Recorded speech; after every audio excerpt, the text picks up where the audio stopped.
Hello everyone, this is our project, The Influential People on the Civil War by me, Jack, and Ray. Okay, our first person is Harriet Beecher Stowe. Harriet Beecher Stowe was an American author and abolitionist. She came from the religious Beecher family and became best known for her novel, Uncle Tom's Cabin, which is very important and one of her best novels ever. She accomplished publishing 30 books and having the best-selling anti-slavery novel, Uncle Tom's Cabin, that catapulted her to international celebrity and secured her place in history. This all happened in 1851. This is when she rose to fame. She lived in Brunswick, Maine, and this is where she lived. And this is also where she wrote Uncle Tom's Cabin. Her husband was teaching theology at nearby Bowdoin College, and she regularly invited students from the college and friends to read and discuss chapters before publication. She changed the outlook on things to many people, and her books changed a lot of lives and perspectives of everyone and her actions to make a positive difference in the world.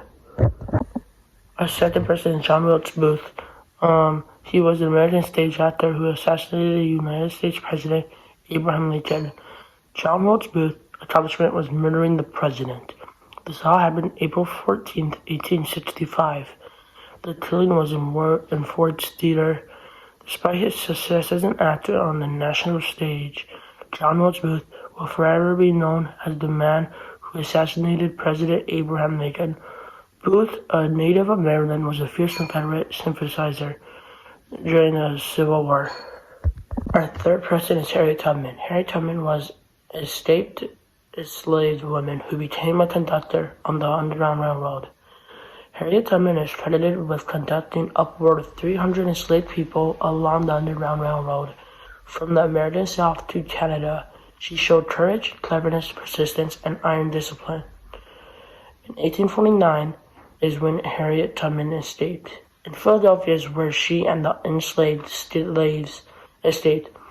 Known as the Moses of her people, Harriet Tubman was enslaved, escaped, and helped others gain their freedom as a conductor of the Underground Railroad.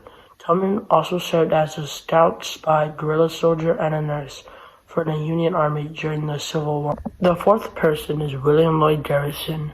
William Lloyd Garrison was a prominent American Christian abolitionist, journalist, suffragist, and social reformer.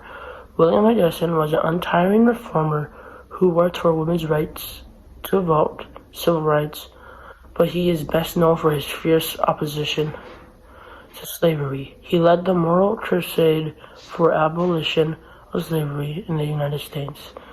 This all happened in 1883 in Boston, Massachusetts. William Lloyd Garrison, born December 10, 1805, Newburyport, Massachusetts, U.S., died May 24, 1879, in New York.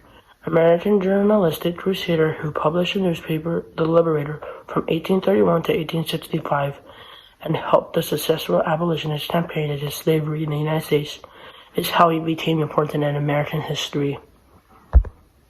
The fifth person is Robert E. Lee. Robert Edward Lee was a Confederate general during the American Civil War, towards the end of which he was appointed the overall commander of the Confederate States Army. Robert E. Lee is well known as a Confederate military general, but perhaps his greatest contribution to the United States was his effort to reunite the country following the American Civil War. This all happened in 1859 at Antietam and Gettysburg, where he started those two battles. And he led the South in a battle and was one of the best leaders, and that's why he was also important in American history. So I'm doing ULSS Grant.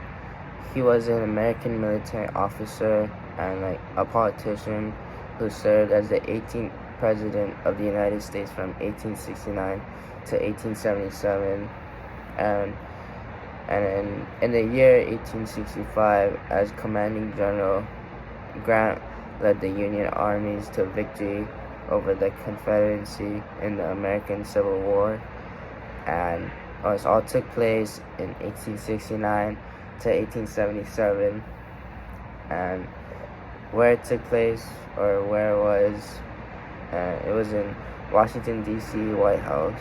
and the reason why he did all this, because he made a lot of good decisions as president. The next person I'm doing is David Farragut. David Farragut, he was a flag officer of the United States Navy during the American Civil War, and Farragut is best known for his victory at the Battle of Mobile Bay in August 1864, during which he commanded his fleet to ignore Confederate defenses in the harbor. And this was in August 1864.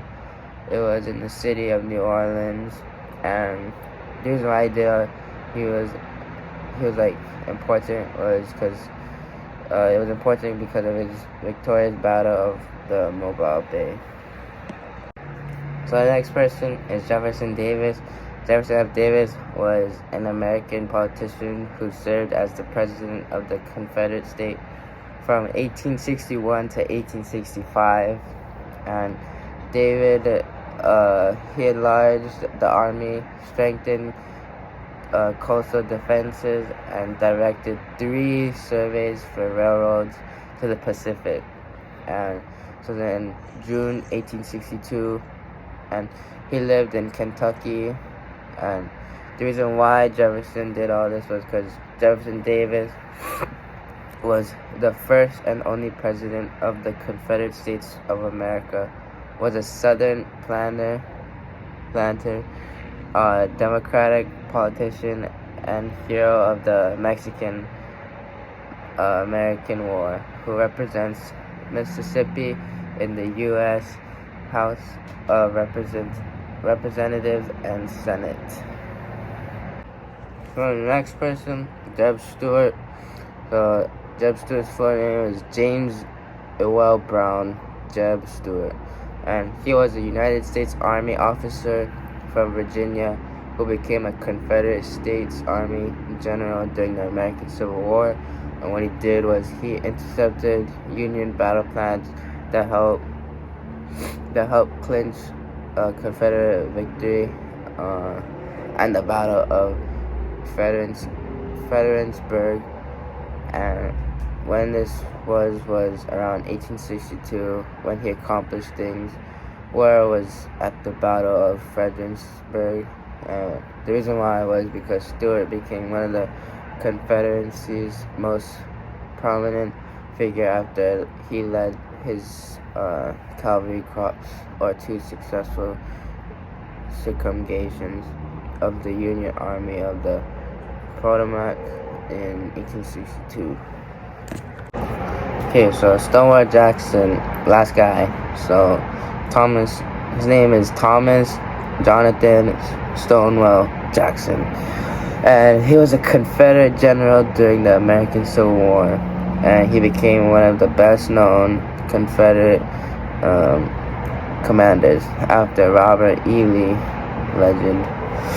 And what he did was Thomas Stonewall Jackson, he was a very, very accomplished general because he won the first battle of Bull Run and the battle of Chancellorsville. I don't know how to say that one, but he graduated from West Point Academy, 17 out of his class of 59 students. Pretty good. And when was in spring of 1862, and where was at Shenandoah. I have no idea what these places are. So the Valley Campaign, which firmly established himself as a strong and independent commander. So it's a big reason why, but the reason why he did this because he's chosen for his tactical prowess and bravery. Jackson did not disappoint from August 1862 until May 1863. He sent his troops, played key roles at the Second Battle of Bull Run, the Battle of Anenema. I don't know what kind of I don't know how to say that. And the last battle of Fredericksburg, and that made him one of the best commanders in the U.S. history.